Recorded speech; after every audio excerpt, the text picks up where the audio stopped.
n'est pas dit faites en tout temps des prières, toutes sortes de prières et de supplications. Il a dit par l'Esprit. Faites en tout temps par l'Esprit. L'important n'est pas de prier, mais bien sûr que l'on doit prier.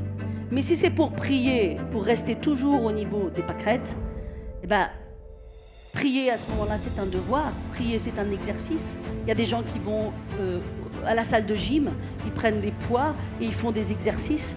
La prière n'est pas un exercice. La prière, c'est un lieu vivant de puissance dans lequel nous obtenons nos victoires.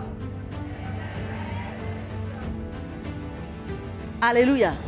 Sauf que c'est pas la prière, c'est pas l'exercice de la prière, c'est pas le nombre d'heures que tu passes en prière. Parce que si tu passes 2 heures en prière, comme ça m'est arrivé, comme ça est arrivé à tout le monde, à lutter avec ta chair, à avoir faim, à avoir envie de faire autre chose, à te dire mais non, mais il faut que je prie, mais bon, oh, ok, ça m'arrive, ça arrive à tout le monde.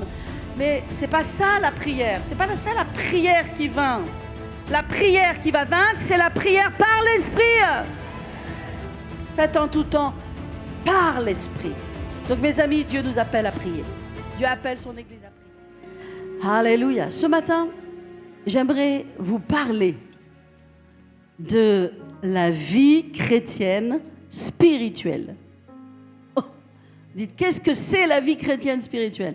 C'est la vie à laquelle nous sommes appelés. Amen. Nous sommes appelés à vivre une vie chrétienne passionnante. Une vie chrétienne vraiment excitante. Alléluia. Et pour que notre vie chrétienne, elle soit passionnante, elle soit excitante, elle a besoin d'être spirituelle. Alors vous dites, est-ce que c'est possible d'avoir une vie chrétienne qui est autre chose que spirituelle? J'aimerais vous dire que oui, absolument, c'est possible d'avoir une vie chrétienne, d'être chrétien, de connaître Jésus, mais de ne pas vivre dans l'esprit. De ne pas vivre par l'esprit. Et vous savez, mes amis, si nous ne vivons pas par l'esprit ou selon l'esprit, en fait, notre vie chrétienne, elle n'est pas intéressante. Et elle ne sera pas intéressante. Alléluia. Parce que Dieu veut vraiment nous amener dans des altitudes. Il veut nous amener dans sa présence, mais aussi il veut nous amener dans ses plans. Alléluia. Il veut nous amener dans sa vie, qui est la vie de l'esprit. Alors, on va fermer nos yeux, on va prier, on va remettre ce temps entre les mains de Dieu. On va dire, Seigneur, merci pour ta parole. Alléluia. Merci parce que tu nous parles ce matin, tu nous instruis, tu ajoutes dans nos vies, Seigneur. Tu nous transformes. Alléluia. Tu ne nous laisses pas là où nous sommes, mais tu nous amènes dans une nouvelle dimension. Dans le nom de Jésus. Amen. Les amis, est-ce que vous savez comment la parole de Dieu vous considère? La parole de Dieu vous considère comme des aigles. Alléluia. D'ailleurs, il est écrit dans Matthieu, Jésus a dit, en quelque lieu que soit le cadavre, comprenez la viande, amen, qui est la parole de Dieu, s'assembleront les aigles. Amen. Ça veut dire que les aigles, ils aiment la parole de Dieu et ils aiment la viande. Ils aiment manger la viande. On sait que ces animaux-là sont carnivores. Mais nous aussi, le peuple de Dieu, amen, on veut la parole de Dieu, on veut être nourri et on veut grandir spirituellement. Vrai ou faux? Alléluia. Dans Ésaïe 40, il nous est rappelé, voilà ce que Dieu veut pour nous. Il est écrit, je n'ai pas donné ces versets à la vidéo proche, désolé. Il est écrit au verset 29, « Il donne de la force à celui qui est fatigué. Il augmente la vigueur de celui qui tombe en défaillance. Les adolescents se fatiguent et se lassent. Les jeunes gens chancellent. Mais ceux qui se confient en l'Éternel renouvellent leur force. » Et qu'est-ce qu'il est dit à leur sujet? Il est dit, ils prennent leur vol comme les aigles. Ils courent et ne se lassent pas. Ils marchent et ne se fatiguent pas. Ce passage est très intéressant parce qu'il nous montre la force de la jeunesse. Les adolescents courent. Les adolescents, ils ont une force, n'est-ce pas?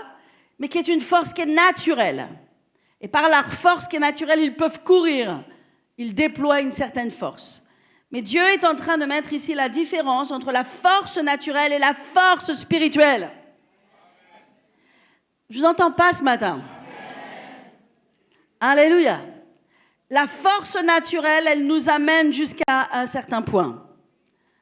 Amen. Mais avec Dieu, nous ne sommes pas établis sur notre force naturelle. Quand nous sommes connectés à Dieu, nous recevons une force spirituelle. Et c'est pourquoi il est écrit que les jeunes gens, les adolescents, n'est-ce pas, ils courent, mais au bout d'un moment, ils se fatiguent et ils se lassent, et même ils chancellent.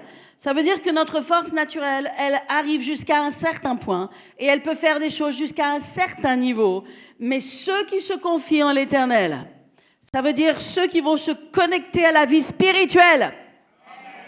Ceux qui vont se connecter à l'Esprit de Dieu, Amen. Ceux qui vont être spirituels. Alléluia. Amen. Eh bien, la Bible nous dit qu'eux, ils ne se lassent pas, ils ne se fatiguent pas. En réalité, la Bible dit qu'ils renouvellent leur force et qu'ils prennent leur vol comme les aigles. Ils courent, ne se lassent pas, marchent, ne se fatiguent pas. Alléluia. Nous sommes appelés à être des aigles. Gloire à Jésus. Nous sommes appelés à prendre notre vol et nous sommes appelés à voler au-dessus des nuages, au-dessus des circonstances. Gloire à Jésus. Ça, c'est possible, mes amis, lorsque l'on est spirituel. Et être chrétien, né de nouveau, aller à l'église, c'est bien, c'est une bonne chose. Amen. Mais ça ne fait pas obligatoirement de nous quelqu'un de spirituel. Parce que je vais vous dire une chose, pour être spirituel, il y a une intentionnalité. Tu ne te lèves pas le matin en étant spirituel.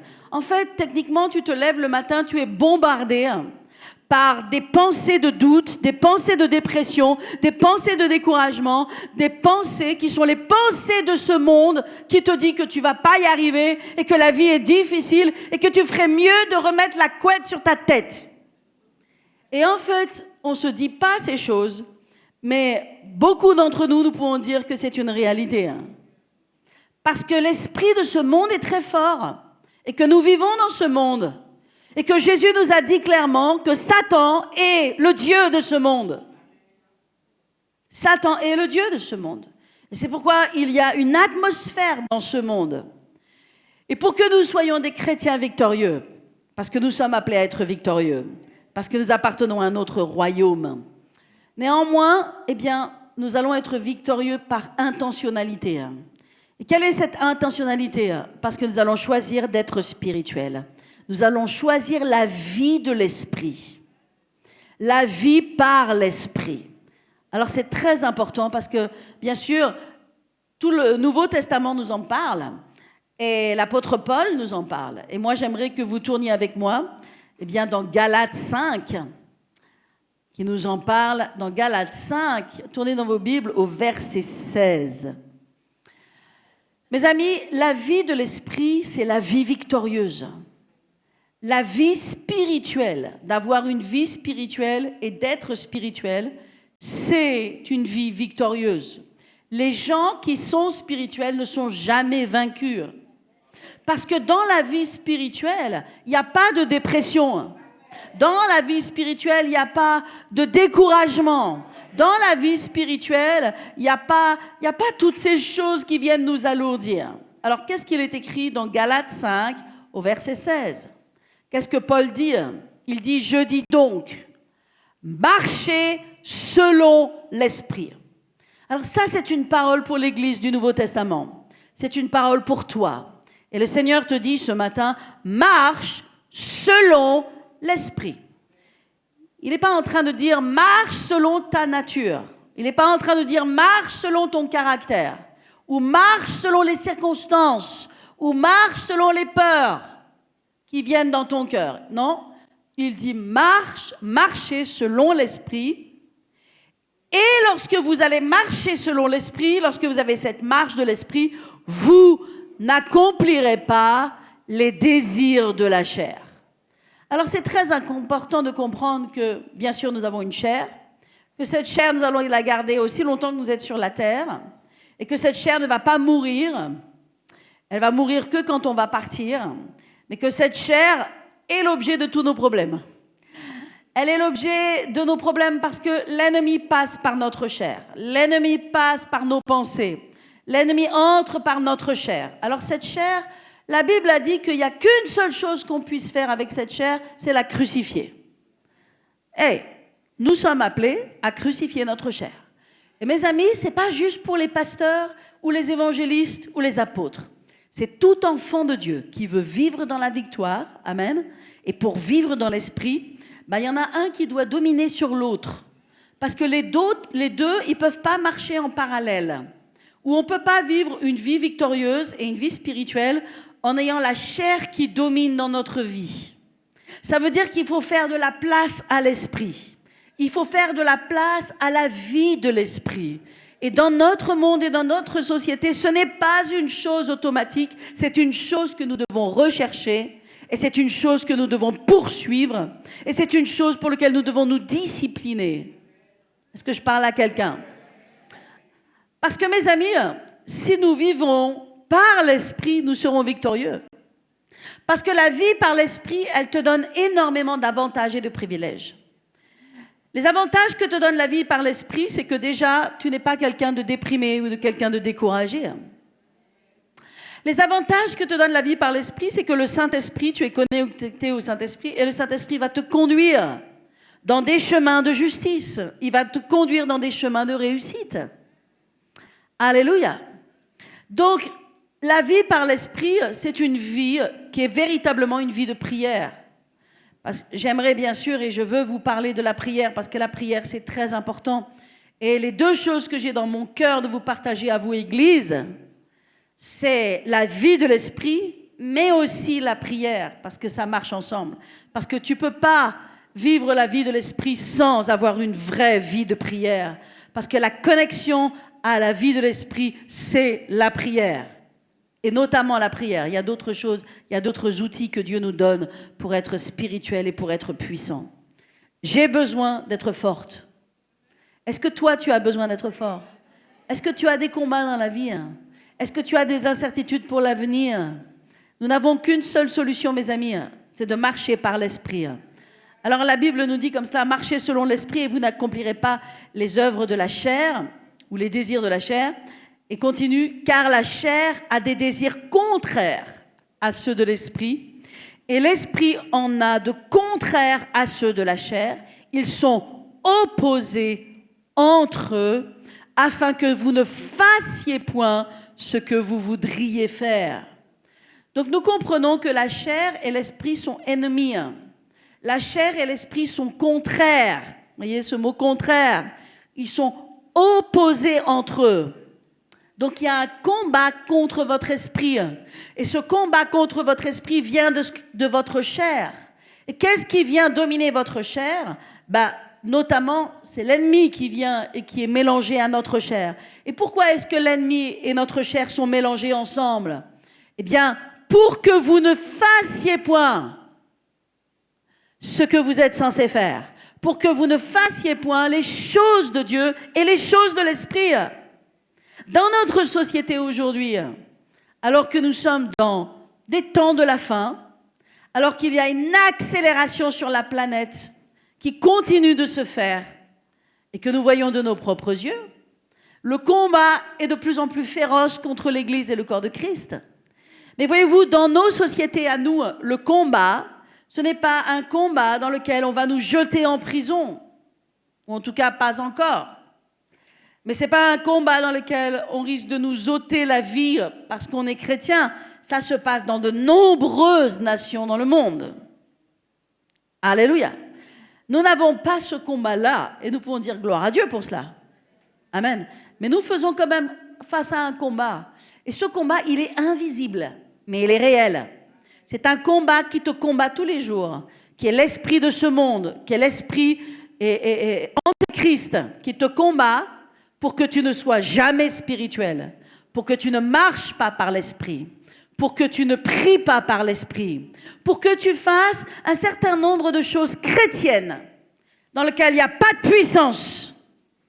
Parce que ce n'est pas parce que c'est chrétien qu'il y a de la puissance, c'est parce que c'est par l'esprit qu'il y a de la puissance. Donc l'ennemi, il te combat pour que tu aies une routine, pour que tu aies une religion, une tradition. Comme l'a dit le pasteur la semaine dernière, j'étais interrogée et touchée aussi par ce qu'il a dit. Il a dit, beaucoup de gens viennent à l'église et ils le savent. Ils viennent à l'église, mais ils sont déconnectés. Et j'ai trouvé cette parole forte et puissante. Mais j'ai dit, mais oui, mais bien sûr. Ce n'est pas le fait de venir à l'église, mes amis. C'est le fait de marcher par l'esprit. C'est de venir à l'église dans l'esprit. J'aimerais vous dire, ce n'est pas juste de prier. Parce que vous pouvez prier longtemps, ou vous pouvez prier courtement, mais vous pouvez prier sans jamais être dans l'esprit. Et mes amis, pour être dans l'esprit, il y a un combat. Et il faut passer la vitesse au-dessus. C'est comme quelque chose, tu as juste besoin de te dire, ça c'est pas à ce niveau-là, c'est à ce niveau-là, et moi j'ai besoin d'aller dans ce niveau-là, parce que là je suis dans le niveau, je peux prier, je peux chanter, je peux lire la Bible, je peux venir à l'église, mais toutes ces choses sont faites dans la chair, pas par l'esprit. Vous comprenez ce que je veux dire? Quelqu'un qu'on traîne à l'église, il vient pas par l'esprit. Ok? Il vient par la chair. Ok? Quelqu'un qui va prier, mais qui va avoir ses pensées ailleurs, qui va penser à la série Netflix, ou qui va penser à qu'est-ce qu'il va manger ce soir, eh ben, même si ça nous arrive tous, la réalité, c'est que on a besoin de passer à la dimension supérieure. Parce que là, on est en train de prier, mais on est resté dans le monde de la chair. On est resté dans l'humain. On n'est pas monté dans la dimension de l'esprit. Et mes amis, Dieu nous attend dans la dimension de l'esprit. Parce que dans la dimension de l'esprit, c'est là où il y a l'accélération. Est-ce que je parle à quelqu'un? Dans la dimension de l'esprit, c'est là où il y a ton miracle. Dans la dimension de l'esprit, c'est là où il y a l'exaucement à tes prières. Dans la dimension de l'esprit, c'est là où il y a le Saint-Esprit qui va te montrer ce que tu as besoin de voir ou de recevoir. Dans la dimension de l'esprit, il y a la percée. Dans la dimension de l'esprit, c'est là où les démons sont vaincus. Dans la dimension de l'esprit, c'est là où l'ennemi est repoussé. Dans la dimension de l'esprit, c'est pourquoi Dieu attend son peuple dans la dimension de l'esprit. Et nous devons marcher par l'esprit. Alléluia. Afin que nous n'accomplions pas les œuvres de la chair. Alléluia. La vie de l'esprit est extraordinaire. Amen. C'est une vie puissante et c'est une vie surnaturelle si nous la vivons par l'esprit. Est-ce que vous comprenez cela? Mais il y a un combat. Il y a un combat et il y a une détermination. Parce que nous pouvons faire tout ce que Dieu nous demande de faire. Et nous pouvons le faire bien. Alléluia. Sans le faire par l'esprit. Mes amis, dans la vie de l'esprit, et pour être et marcher dans la vie de l'esprit, je pense que Dieu nous a donné 3 outils. Amen. J'ai pris ces outils-là pour que vous puissiez imager ce que sont des outils. Dieu nous a donné des outils. Les outils, c'est puissant, n'est-ce pas? Là, j'ai un marteau, j'ai un tournevis et j'ai une pince spéciale qui va faire quelque chose d'extraordinaire. Je crois que Dieu nous a donné 3 outils extrêmement puissants pour que nous puissions vivre la vie de l'esprit. Est-ce que vous voulez savoir lesquels sont? Je vous entends pas ce matin. Ah, Jesus Christ. Alléluia. Amen. Alors, il ne nous a pas donné un marteau, un tournevis ou une vis, mais il nous a donné des outils qui sont des outils de l'esprit. Et chacun d'entre nous, nous avons besoin de les utiliser, ces outils. Amen. Gloire à Jésus. Le premier outil que Dieu nous a donné, amen, c'est la prière. La communion avec Dieu. Amen. Mais aussi la prière par l'esprit. Et la Bible nous parle qu'il y a différentes prières. Amen. Donc dans la prière, il y a la louange, il y a l'adoration, mais on ne peut pas avoir que la louange et l'adoration. Parce que la Bible dit de faire en tout temps toute espèce de prière par l'esprit, selon ce que le Saint-Esprit nous conduit. Mais voyez-vous, un des outils extraordinaires que Dieu nous donne pour être spirituel et pour avoir la vie de l'esprit, c'est la prière. Beaucoup de chrétiens pensent que simplement venir à l'église, n'est-ce pas? C'est ça, marcher avec Dieu. Non, Enoch marcha avec Dieu. Alléluia. Et il ne fut plus, tellement il était proche de Dieu. Mais la Bible nous dit que Noé marcha avec Dieu. La Bible nous dit que tous les héros de la foi, ils marchèrent avec Dieu. Amen. Et marcher avec Dieu, c'est cette vie de prière. Et on a besoin d'avoir une vie de prière, mes amis, alléluia, qui est comme un iceberg. Vous savez ce que c'est le principe de l'iceberg? L'iceberg, c'est que la partie visible, c'est la plus petite. Hein? Mais la partie invisible, qui est profonde, c'est la plus grande. Elle est tellement grande, on ne peut même pas mesurer les icebergs. On ne sait pas quelle est la taille des icebergs, tellement leur partie profonde, c'est vraiment la grosse partie, celle qui est invisible et cachée. Mes amis, la vie de prière, c'est ça. C'est avoir cette vie avec Dieu, personnelle, cachée, mais qui est une vie de puissance. Donc dans les outils que Dieu nous a donnés, il nous a donné la prière, il nous a donné la parole. Quelqu'un qui ne lit pas la Bible, les enfants de Dieu qui ne lisent pas la Bible ne peuvent pas être spirituels parce que la Bible, c'est une nourriture spirituelle. C'est notre nourriture de l'esprit et on ne peut pas juste attraper un verset comme ça pour la journée. Il s'agit de lire la Bible. Il s'agit d'entrer dans la Bible. Il s'agit de lire des livres entiers de la Bible. Lire la Bible, manger la Bible. Alors Dieu merci pour tous les livres extraordinaires qu'il y a à la librairie.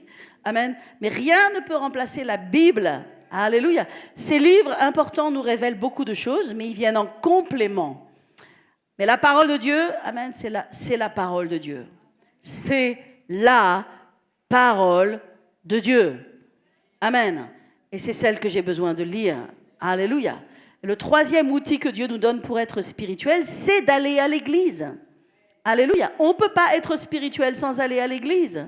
Les gens qui viennent à l'église une fois par mois ne peuvent pas être spirituels parce que Dieu nous a donné ces outils pour notre vie de l'esprit. Alors notre vie de l'esprit, c'est pas pour plaire au pasteur. Ou vivre par l'esprit, c'est pas juste pour plaire à Dieu en disant Seigneur, regarde, j'ai fait mes devoirs. Comme les enfants qui sont en maternelle, en cours préparatoire, et ils font leurs devoirs pour leurs parents. Ils disent oh regarde papa, maman, j'ai fait mes devoirs. Comme si, en fait, ils les faisaient pour les parents. Les devoirs que vous faites, vous ne les faites pas pour Dieu. Vous ne les faites pas pour moi. Vous les faites pour vous-même. Est-ce que je parle à quelqu'un? Parce que c'est votre vie de l'esprit. Parce que personne ne peut avoir la vie de l'esprit à ta place. Parce que tu ne peux pas te reposer sur la vie de l'esprit de ton voisin, de ton ami, de ta mère, de ton père, de ton mari ou de ta femme. C'est toi, c'est ta vie spirituelle. Et tu as besoin de grandir, de développer ta vie spirituelle. Est-ce que je parle à quelqu'un? Alléluia. Alléluia. Cette vie spirituelle, elle a besoin de décoller. Alléluia. Et elle va décoller dans le nom de Jésus. Amen. Comment est-ce que notre vie spirituelle, elle décolle? Eh bien, notre vie spirituelle, elle va décoller, mes amis, en crucifiant notre chair. Ça, c'est très important que les chrétiens comprennent que nous avons besoin de crucifier notre chair. Que la chair et l'esprit n'héritent pas ensemble. Il y a une histoire dans la Bible, n'est-ce pas, d'une femme que vous connaissez qui s'appelle Sarah. Et Abraham et Sarah sont stériles, mais Dieu leur fait une promesse. Alléluia. Dieu leur fait une promesse et Dieu leur dit, pour ta vie, j'ai un plan. Mais est-ce que tu sais que pour ta vie, Dieu a un plan? Tu n'es pas un numéro dans le corps de Christ. Tu n'es pas juste quelqu'un au milieu du corps de Christ que Dieu ne voit pas. Ta vie, elle est importante. Ta vie, elle est précieuse. Dieu a un plan pour ta vie. Dieu avait un plan pour Abraham. Et quel plan extraordinaire pour Abraham et Sarah. Alléluia. Et Dieu promet à Abraham et à Sarah un fils. Et Dieu renouvelle sa promesse. Et il leur dit, je vais vous donner un fils. Je vais vous donner une postérité. Ton nom ne sera pas juste Abraham, père élevé, mais tu seras père de multiples nations. Abraham.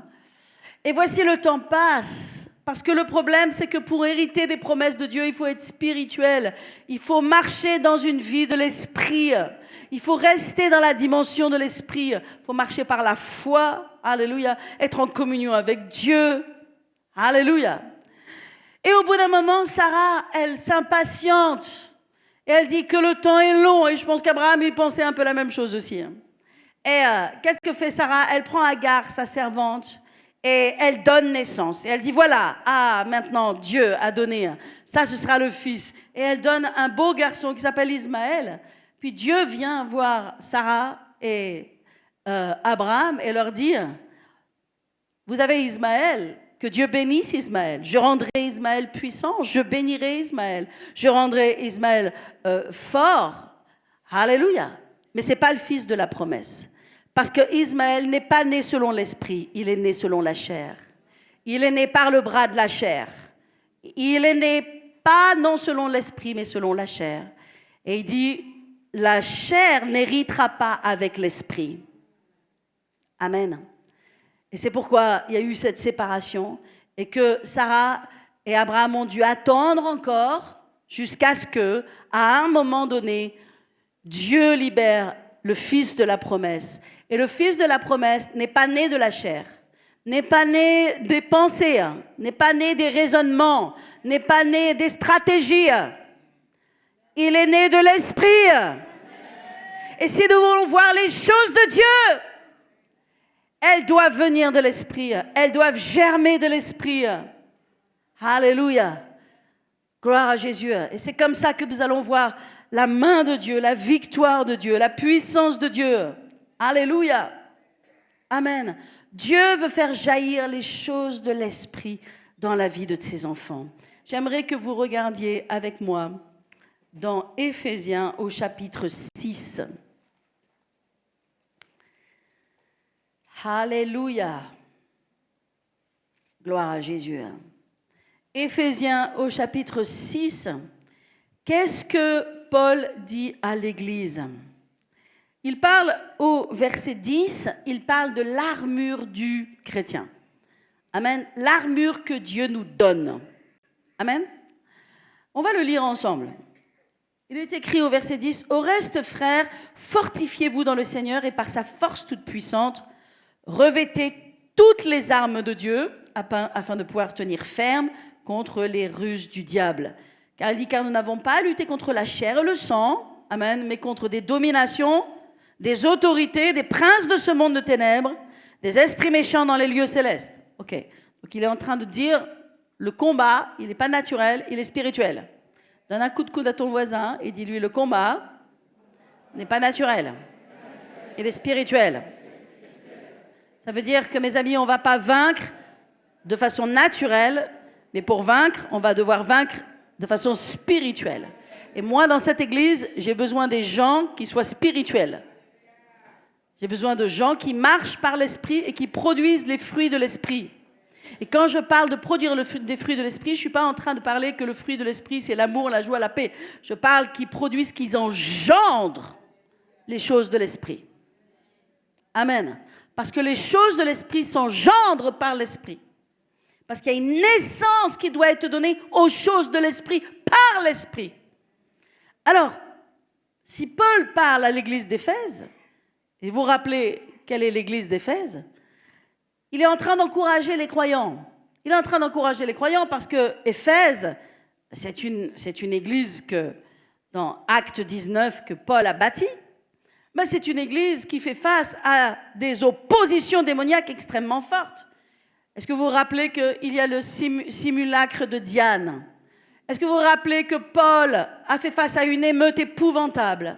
Est-ce que vous vous rappelez qu'à Éphèse, les gens sont venus brûler leurs livres de sorcellerie? Ils avaient des amulettes, des totems et toute espèce de choses de sorcellerie.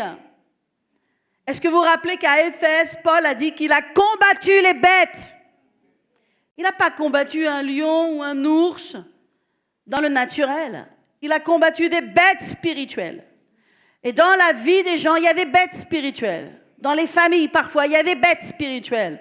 Dans le corps de Christ, dans le plan de Dieu, il y a des bêtes spirituelles. Paul rappelle au peuple de Dieu, nous ne sommes pas en train de lutter contre la chair et le sang. Vous n'êtes pas là pour vous disputer les uns les autres. On n'est pas là pour se dévorer les uns les autres. Les choses qui se passent ne sont pas naturelles. Elles ne sont pas charnelles, elles sont spirituelles. Lorsqu'il y a des guerres dans le corps de Christ, ce sont des guerres spirituelles. Lorsque les enfants de Dieu se dévorent les uns les autres, s'attaquent et se divisent, ce sont des guerres spirituelles. Ce sont des bêtes spirituelles. Je ne sais pas si vous êtes là ce matin.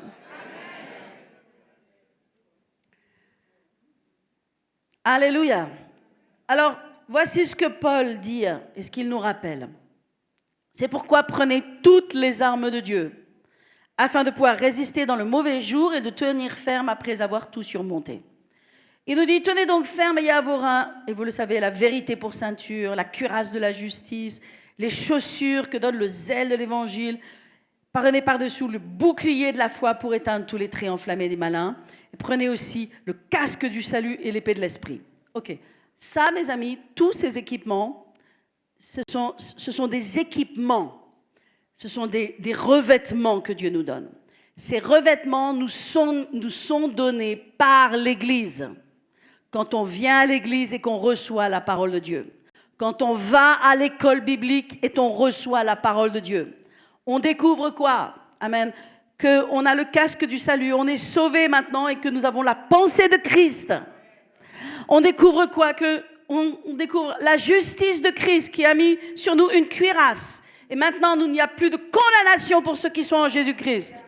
C'est un équipement qui nous protège contre la condamnation, la culpabilité, le mal-être, les émotions négatives, blablabla. Bla, bla, bla. La cuirasse de la justice. Amen. On a la ceinture de vérité. On connaît la vérité de la parole de Dieu. On se tient ferme. Amen. Et on a aussi le zèle que donnent les chaussures de l'évangile. Alléluia. Ce zèle qui nous fait aller de l'avant. Tout ça, ce sont des équipements spirituels. Il y a l'épée de l'esprit, il y a le bouclier de la foi. Amen. Mais tout cet équipement, c'est l'Église qui le donne. C'est pourquoi les gens, ils ont besoin de venir à l'Église, de recevoir la parole, et la parole va les équiper. La parole va leur dire qui ils sont en Christ. Maintenant, écoutez. Alléluia. Paul ne s'est pas arrêté là. Paul ne s'est pas arrêté là. Il a continué. Alléluia. Et il a dit ceci. Ok, prenez l'épée de l'esprit. Ok, ça c'est verset 17. Verset 18. Il a rajouté maintenant. Et faites en tout temps, par l'esprit, toutes sortes de prières et de supplications. Veillez à cela avec une entière persévérance et priez pour tous les saints. Priez aussi pour moi. Amen. Qu'est-ce que Paul dit? Remettez le verset juste avant, 18, ok? Il dit, faites en tout temps, par l'esprit, toutes sortes de prières et supplications. À votre avis, quel est le mot important ici? Quel est le mot important dans ce verset? Allez-y, je vous écoute. Ah, il n'est pas dit, faites en tout temps des prières, toutes sortes de prières et de supplications. Il a dit par l'esprit. Faites en tout temps par l'esprit. L'important n'est pas de prier, mais bien sûr que l'on doit prier. Mais si c'est pour prier, pour rester toujours au niveau des pâquerettes, eh ben, prier à ce moment-là, c'est un devoir. Prier, c'est un exercice. Il y a des gens qui vont à la salle de gym, ils prennent des poids et ils font des exercices. La prière n'est pas un exercice. La prière, c'est un lieu vivant de puissance dans lequel nous obtenons nos victoires. Alléluia. Sauf que c'est pas la prière, c'est pas l'exercice de la prière, c'est pas le nombre d'heures que tu passes en prière. Parce que si tu passes 2 heures en prière, comme ça m'est arrivé, comme ça est arrivé à tout le monde, à lutter avec ta chair, à avoir faim, à avoir envie de faire autre chose, à te dire mais non, mais il faut que je prie, mais bon, oh, ok, ça m'arrive, ça arrive à tout le monde. Mais c'est pas ça la prière, c'est pas ça la prière qui vainc. La prière qui va vaincre, c'est la prière par l'esprit. Faites en tout temps par l'esprit. Donc mes amis, Dieu nous appelle à prier. Dieu appelle son Église à prier. Dieu appelle son Église à 2 choses. Dieu appelle son Église à vivre la vie de l'esprit. Parce que la vie de l'esprit est une vie supérieure. Alléluia. C'est une vie qui est déconnectée de la chair et des œuvres de la chair. Et c'est une vie qui te rend supérieur dans tes émotions. Alléluia. C'est une vie qui te rend supérieur parce que tu vis dans la foi. Amen. Tu vis dans la parole de Dieu. La vie de l'esprit, c'est une vie magnifique. On veut la vie de l'esprit. Alléluia. C'est une vie par laquelle tu es sensible au Saint-Esprit, réceptive à ce que l'Esprit te dit. Mais vous savez, les églises sont remplies de gens qui sont chrétiens et qui se disent chrétiens et qui aiment Jésus. et qui ne vivent pas la vie de l'esprit. Mais je te le dis ce matin dans le nom de Jésus et reçois-le de la part du Seigneur. Si tu ne vis pas la vie de l'esprit, alors bats-toi. Bats-toi contre ta chair. Parce que la seule chose qui t'empêche de vivre la vie de l'esprit, c'est ta chair. C'est ta chair qui te ramène à des sources et à des choses qui ne sont pas spirituelles et qui combat contre toi pour que tu ne fasses pas ce que tu es censé faire. Bats-toi contre ta chair. Parce que Dieu appelle son Église à vivre la vie de l'esprit. Alléluia. Dans lequel Dieu est avec nous. C'est comme si tu as un avion. Amen. Imagine que tu as un avion, ou que tu es dans un avion, ou mieux, que tu pilotes cet avion, et que tu es super content d'avoir un avion. C'est chouette, tu as ton avion privé, c'est super. Tu pilotes, et tu montes dans ton avion, et tu pilotes, tu navigues ton avion, mais tu dépasses jamais les nuages. Tu restes toujours en dessous des nuages. Donc, qu'est-ce que tu fais avec ton avion? Tu es là, tu es dans les turbulences, il y a la pluie, il y a le vent, tu tiens ferme. Mais l'avion est appelé à traverser les nuages. Et traverser les nuages, c'est passer de la vie naturelle et de la vie charnelle à la vie spirituelle. Parce que lorsque tu traverses les nuages, d'abord, tu vois plus tout ce qui se passe en bas, tu vois plus toute la grisaille parisienne, tu vois plus la pluie ou la grêle qui tombe, tu montes, tu traverses les nuages, et là tu passes dans la vie de l'esprit, et dans la vie de l'esprit, je vais te dire une chose, le soleil brille tout le temps. Le soleil brille tout le temps. Alléluia. Amen. Combien nous aimons lorsque nous sommes dans un avion, et je suis sûre que beaucoup d'entre vous, tout le monde est allé dans un avion, et comment c'est merveilleux lorsque l'on traverse les nuages, et que d'un seul coup, il y a ces nuages qui sont blancs, immaculés, et il y a ce ciel qui est d'un bleu incroyable, et ce soleil qui réverbère sur ces nuages blancs, et tu te dis que tu es proche de Dieu et que c'est merveilleux. Alléluia. Mais c'est une image de la vie de l'esprit. Alléluia. Lorsque tu vis c'est pour ça que la vie de l'esprit, elle est passionnante. Mais la vie chrétienne sans la vie de l'esprit, elle n'est pas intéressante. Parce que si c'est pour être chrétien et râler tout le temps, si c'est pour être chrétien et être déprimé, si c'est pour être chrétien et être tout le temps dans des péchés, si c'est pour être chrétien et être toujours déconnecté de l'esprit, ce n'est pas une vie de puissance. C'est vivre comme le monde, mais avoir Jésus et la connaissance de Jésus et la connaissance de la Bible. Mais il y a mieux que ça. Il y a mieux que ça. Il y a la vie par l'esprit, qui est une vie de puissance. Alléluia. Amen. Est-ce que je parle à quelqu'un ce matin? Est-ce que Dieu parle à quelqu'un ce matin? Alléluia. Amen. L'important, c'est de vivre par l'esprit. On va lire Romains. Regardez dans Romains 8. Regardez dans Romains 8, qui est vraiment le chapitre de la vie de l'esprit. Amen. Je vais le retrouver. Où es-tu, Romains 8? Ok. Au verset 5, on va lire verset 5, verset 6, verset 13. Ok. Il est écrit, ceux en effet qui vivent selon la chair s'affectionnent aux choses de la chair. Ne vous y cherchez pas. Ce que vous semez, ce que vous récoltez.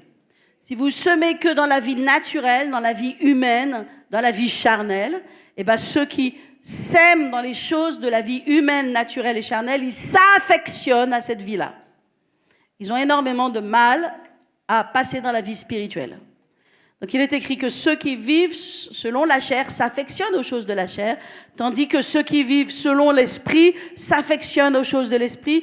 Et l'affection de la chair, c'est la mort, tandis que l'affection de de l'esprit, c'est la vie et la paix. Regardez au verset 13. Si vous vivez selon la chair, vous mourrez. Mais si par l'esprit, vous faites mourir les actions du corps. Waouh! Donc il faut faire mourir. Tout le monde dit le mot mourir. Il y a des trucs, il faut mourir. Alléluia. Il est écrit, mais si par l'esprit, Comment est-ce qu'on fait mourir les actions du corps? Comment on fait mourir notre chair? Par l'esprit. Amen. La nature a horreur du vide. Tu ne peux pas remplacer l'un et qu'il n'y ait rien d'autre. Tu remplaces l'un par l'autre. Amen. Par l'esprit, vous faites mourir les actions du corps. Amen. Alors vous vivrez. Et vous savez, de vivre avec Dieu, d'avoir cette communion avec Dieu, c'est ça la vraie vie. C'est la vie qui est excitante, c'est la vie qui est passionnante, c'est la vie dans laquelle Dieu nous donne des clés. Alléluia. Et on a tous besoin de grandir dans la vie de l'esprit. On a tous besoin de grandir dans cette vie spirituelle qui nous rapproche de Dieu et qui nous donne la victoire. Est-ce que je parle à quelqu'un? Alléluia. Est-ce que je parle à quelqu'un ce matin? Amen, amen, amen, amen, amen. Il y a une chose que j'aime bien et que je relisais cette semaine à propos de Gédéon. J'aime bien ça. Vous savez, Gédéon, c'était un homme qui était comme vous et moi, qui était dans la crainte, dans la peur. Il était en train de presser au pressoir et il avait la crainte des ennemis. Et voici, l'ange de l'Éternel apparaît. Gloire à Jésus. Combien d'entre vous aimeriez cela? Alléluia. L'ange de l'Éternel apparaît. Gloire à Dieu. Et Dieu lui dit, va avec la force que tu as. Et Dieu va lui donner une force extraordinaire. Il va lui donner une force extraordinaire, notamment parce qu'il va avoir la révélation de Jéhovah, et notamment de Jéhovah Shalom. Et donc cet homme qui était rempli de peur, rempli d'angoisse, maintenant il va voir Jéhovah Shalom. Shalom va lui donner la paix, et il va devenir un héros. Amen. La première chose qu'il va faire, c'est qu'il va détruire l'autel de Baal. Et je vous le dis dans le nom de Jésus, mes amis, la première chose que vous devez faire dans votre vie, vous devez détruire l'autel de Baal. Parce que s'il y a encore du Baal dans ta vie, s'il y a encore toutes les choses de la chair et toutes les choses du monde, tu ne peux pas être spirituel. Tu ne peux pas être spirituel. Ces choses font la guerre à l'âme et font la guerre à l'esprit. Donc la première chose qu'il a fait, c'est qu'il a détruit l'autel de Baal. Amen. Et après, il est parti dans cette guerre incroyable. Bon, on sait ce qui s'est passé. Ils étaient 30 000, il a pris 30 000 gars. Il y en avait 22 000 qui avaient peur. Dieu a dit, OK, qui rentrent à la maison. Et après, il a fait le tri avec ceux qui restaient. Il en restait plus que 300. Donc je vais te dire, quand tu pars à la guerre, qu'il reste que 300 gars, et que tu vas contre les Madianites, qui sont le peuple le plus fort, le plus armé, tu as besoin de marcher par l'esprit. Et mes amis, il y a des victoires que Dieu veut nous donner, qu'il ne nous donnera que si nous marchons par l'esprit. Parce que si Gédéon n'était pas devenu un homme de l'esprit, il n'aurait pas pu avoir cette victoire. Il est parti avec des cruches et quoi? Et des trompettes. Et tout le camp madianite s'est retourné. Ils se sont tous tués les uns les autres. Et les deux rois de Madian, qui s'appellent Zérak et l'autre, un nom bizarre, je ne me rappelle plus, ils se sont enfuis. OK. Et Gédéon a dit, je ne vais pas laisser ces deux rois s'enfuir. Je vais aller détruire l'ennemi jusqu'au bout. Je prie que ça parle à quelqu'un ce matin. Je prie que cette parole, elle parle à quelqu'un ce matin. Alors Gédéon, il est parti avec ses gars pour aller chercher ces deux rois et totalement détruire l'ennemi, aller jusqu'au bout. Amen. Et ça, c'est une bonne chose. Et donc, il court après ces deux rois et ils passent dans un village, ils passent dans une ville. Et ils sont fatigués parce qu'ils viennent de mener une grande guerre. Ils sont fatigués et ils demandent aux gens du village. Alors je crois que j'ai pris le verset qui est dans Juge 8, verset 7. Et il demande aux gars du village et il dit, OK, donnez-nous un peu de pain là. Donnez un peu de pain, un peu de force à nos gars parce que nous sommes fatigués. Nous allons vaincre là les rois là, les rois de Madian là. Et vous savez ce que répond le village? Il dit, hey, qui es-tu, Gédéon? Hein? T'as pas encore gagné la guerre. On ne sait pas qui tu es, hein? Alors passe ton chemin. Et Gédéon, il va répondre, il va dire, et Gédéon dit, eh bien, lorsque l'Éternel aura livré entre mes mains Zébak et Tsalmuna, je broierai votre chair avec des épines des déserts et des chardons. Vous dites, Wow, pourquoi vous nous dites ça, pasteur, ce matin? Pourquoi pas? Ok. Gédéon, il dit, hé, lorsque j'aurai attrapé là, ces deux rois encore que j'ai besoin de détruire, vous là, qui m'avez rien donné là, je vais revenir et je vais broyer votre chair avec les épines du désert. Wow, tu dis quelle image de ça. On n'a jamais entendu personne dire ceci. Ouais, mais Dieu m'a parlé avec cela. Il m'a dit, c'est exactement ce qui doit être fait avec la chair. Vous savez, la chair, elle est maudite. Et les épines, ça représente la malédiction qu'il y a eu en Genèse. Lorsque l'homme est passé de la dimension de l'esprit à la dimension de la chair. Il a descendu de la dimension de l'esprit à la dimension de la chair. Il est descendu dans la dimension de Satan et des œuvres de la chair. Il a perdu sa vue spirituelle. Il a perdu sa compréhension spirituelle. Et la Bible nous dit que la terre a été maudite, qu'elle a poussé des épines, qu'elle a poussé des chardons, des épines. Et ce que Gédéon a dit, de prendre la chair, de l'écraser, de la broyer avec les épines du désert, c'est exactement ce qu'on a besoin de faire avec notre propre chair. La Bible ne nous dit pas que nous devons caresser notre chair. La Bible dit, et Paul dit, je traite durement ma chair et je la tiens assujettie. Notre chair, elle a besoin d'être écrasée. Notre chair, elle a besoin d'être broyée avec les épines de la malédiction. Alléluia. De ceux qui ont choisi le monde qui n'est pas le monde de l'esprit, mais le monde de la chair, qui aime tout mélanger avec Satan. Et tout ça, c'est maudit. Et tout ça, ça porte pas des bons fruits. Et tout ça, ça amène pas la puissance de Dieu et la gloire de Dieu. Est-ce que je parle à quelqu'un ce matin? Alléluia. Amen. Donc Dieu veut que nous soyons spirituels. Dis à ton voisin, c'est le moment d'être spirituel. Alléluia. Amen. Et je vais vous dire une chose, je ne peux pas être spirituel à ta place. Il n'y a pas d'âge pour être spirituel. Personne n'est trop jeune pour être spirituel. Et personne n'est trop âgé pour être spirituel. Il y a des enfants, ils ont 8 ans, ils sont spirituels. Ils voient Dieu, ils voient la gloire de Dieu. Alléluia. Il n'y a pas d'âge pour être spirituel. Alléluia. Être spirituel est une décision. Quelle est cette décision? Je prends ma chair et je lui dis, tais-toi. Je prends ma chair et je lui dis, silence. Ma chair ne veut pas prier. Ma chair a autre chose à faire que de lire sa Bible. Ma chair, elle préfère faire les magasins. Ma chair, elle préfère aller au restaurant. Ma chair, elle préfère aller voir mes amis. Ma chair, elle préfère appeler un ami, une copine, une personne de la famille et blablabla, blablabla, blablabla. Ma chair, elle n'a pas envie de s'enfermer dans la chambre haute. Mais le traitement que ma chair a besoin, c'est celui-là. C'est le traitement dont ma chair a besoin. Ma chair, elle a besoin d'être écrasée avec les épines du désert. Et je prie que cette image, elle reste en toi et que tu te dises, ma chair, elle a besoin d'être écrasée avec les épines du désert. Parce que sinon, je ne serai jamais spirituel. Je ne vais jamais passer dans la dimension au-dessus. Je ne vais jamais passer dans la dimension de l'esprit. Je vais toujours rester en dessous des nuages. Je ne vais jamais marcher par la foi. Je ne vais pas voir les grandes choses que Dieu a pour ma vie si je ne suis pas spirituel. Est-ce que je parle à quelqu'un? Alléluia. Amen. Je vais terminer avec une chose. Et je vous libère. Et je vous libère. Caïn et Abel me font méditer beaucoup en ce moment. Alléluia. Caïn et Abel, ce sont deux personnes. Et on peut imaginer aussi que ça peut représenter deux chrétiens.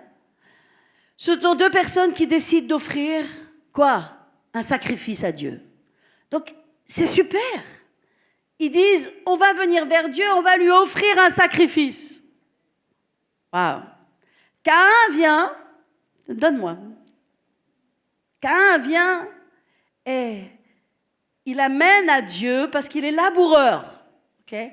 Il amène à Dieu une corbeille de fruits, oui, plutôt une corbeille de légumes, et il l'offre à Dieu. Ok, si quelqu'un peut m'aider. Oups. Thank you. Ok, et il offre à Dieu une corbeille de légumes. Il dit, tiens Dieu, tiens, je vais t'offrir une belle corbeille de légumes. Et il offre à Dieu cette corbeille. Oh, Abel, il dit, moi aussi, je veux offrir un sacrifice. Moi, je veux aussi un sacrifice. Et lui, il n'est pas laboureur, il est berger. Et lui, il va chercher dans son troupeau. Et il va chercher dans son troupeau son plus jeune agneau. Écoutez-moi bien. Il va chercher dans son troupeau son plus jeune agneau. Il va chercher celui qui est blanc, celui qui est pur, celui qui est le plus beau. Il n'a pas de tache. Il est tout faible, tout fragile. C'est ce petit agneau qu'il prend dans ses bras quand il va se promener. C'est ce petit agneau aussi qu'il prend quand il va se coucher, il fait froid dans la nuit. Il prend ce petit agneau et il se couche avec. Et il prend ce petit agneau qui n'est pas celui-là. Parce que le petit agneau normal, il a pas de tache. C'est tout ce que la Superchurch a réussi à me donner ce matin. Mais c'est pas grave. La Superchurch va investir dans un agneau. Et oubliez, revenez avec moi. Restons spirituels. Et donc, il prend son petit agneau, celui qu'il aime, celui à qui il a donné un prénom, celui qui porte sur son cœur, celui qui est son petit chouchou, celui qu'il aime le plus.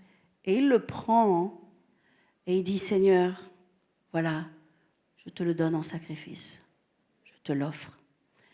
Et Dieu, il reçoit ce sacrifice et il dit, j'ai agréé le sacrifice d'Abel et j'ai rejeté le sacrifice de Caïn. Je dis, mais pourquoi ? Pourquoi ? C'est injuste. Pourquoi ? Pourquoi est-ce qu'il a accepté le sacrifice d'Abel ?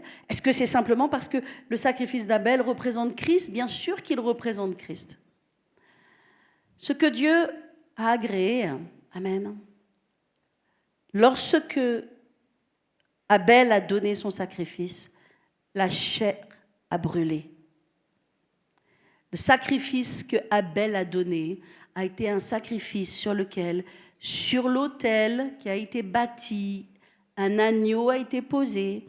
Et sur cet agneau qui a été posé, la chair a brûlé. Et quand la chair brûle, la graisse brûle. Amen. Et il y a un parfum qui sort. Et ce parfum est monté jusqu'à Dieu. Dieu a senti ce parfum de la chair qui brûle. Et j'aimerais te dire que Dieu aime le parfum de ta chair qui brûle.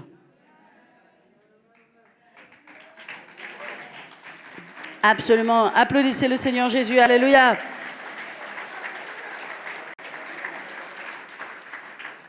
Dans le sacrifice de Caïn, il n'y a aucune chair qui brûle. Il n'y a pas de parfum. Sacrifice de Caïn, c'est le sacrifice que lui, il veut donner à Dieu. Bien souvent, nous disons, je suis chrétien, j'aime Dieu, j'aime Jésus. Mais dans la réalité des faits, le sacrifice que nous lui donnons, c'est celui-là. Nous ne sacrifions jamais notre chair. Nous donnons simplement à Dieu ce que nous avons envie de lui donner. Et dans ce sacrifice, il n'y a rien qui brûle. Et s'il n'y a rien qui brûle, il n'y a pas de parfum. Et s'il n'y a pas de parfum, il n'y a pas de bénédiction, il n'y a pas de retour. Combien de chrétiens font juste ce qu'ils veulent ? Ils viennent à l'église quand ils veulent. Ils prient quand ils en ont envie. La plupart du temps, quand ils ont un problème. Jamais leur chair brûle parce qu'ils font que ce qu'ils veulent. Alors ils sont comme Caïn, ils viennent avec un sacrifice. Ah bah oui, un certain sacrifice, mais c'est le sacrifice de ce qu'ils ont envie de donner à Dieu.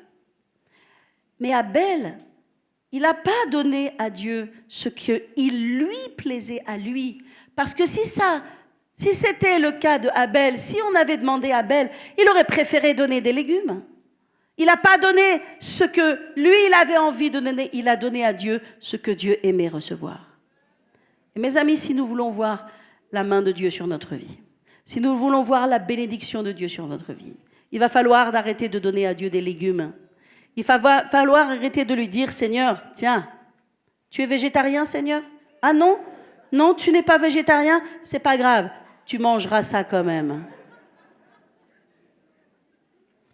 Tu aimes les courgettes, Seigneur? Non? Eh ben, tu les mangeras quand même. C'est le sacrifice que je vais te donner. Tu aimes les carottes, Seigneur? Non? Eh ben, je vais t'en donner quand même. Mais voyez-vous, Abel, il a dit, Seigneur, ce que tu aimes, je vais te le donner. Tu ne rejettes pas un esprit contrit.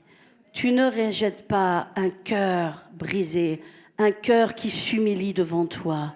Tu ne rejettes pas ce parfum, ce sacrifice de bonne odeur de ma chair qui brûle pour toi. Et je vais te dire, quand tu fais ça, tu entres dans la vie de l'esprit.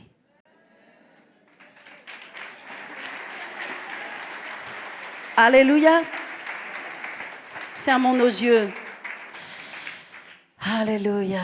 Prions, Église. Gloire à toi, Jésus. Seigneur Père, nous ne voulons pas être charnels, Seigneur. Nous voulons être une Église spirituelle. Alléluia.